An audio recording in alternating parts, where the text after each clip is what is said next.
Deesha, for you, you tackle imposter syndrome head on in Undiplomatic. There are systems at play since we have been birthed that to make us feel like we don't belong in places.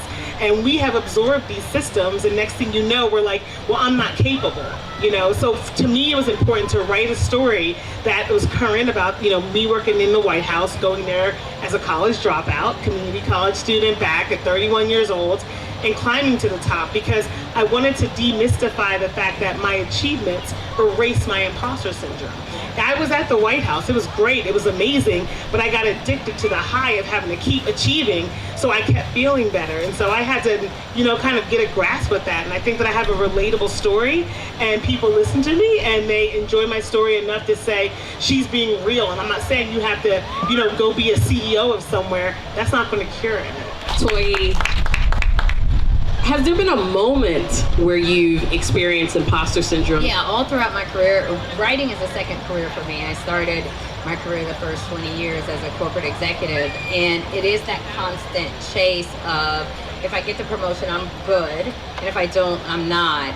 And so for me, the moment of transitioning from corporate to being a writer was all about putting myself out here. And I didn't feel like, well, who wants to hear what I have to say? For me, overcoming imposter syndrome is about making sure I'm not making it about me, because I think sometimes when we swirl into that space of imposter syndrome, we're focused on us, what we have, what we can or cannot do. But if you focus on the task at hand, what you're trying to do, help the youth, or for me, trying to help people heal from their past, then it's easier to kind of remind yourself that it really isn't about me. Tell us about your personal story and how that inspired you to write this book about a Jim Crow asylum, which is, again, fascinating and illuminating, but your own personal story shaped that project. I tell people there are sort of two origin stories for this book, and Madness tells the story of Crownsville Hospital. It is a nonfiction, so totally true story of what was Maryland's Hospital for the Negro Insane. That's literally what they called it. I'm a freshman in college.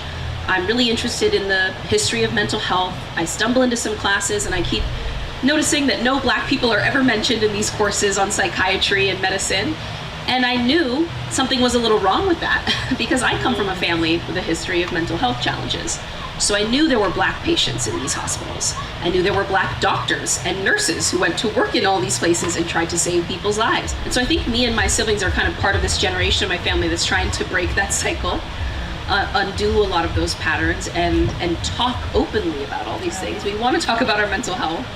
And I think this book came from that place, that yearning to have a certain conversation and to give something to other families like mine, so that if you're trying to understand our community's really fraught relationship with these systems, this hospital will help you gain insight. You will see it from beginning to end.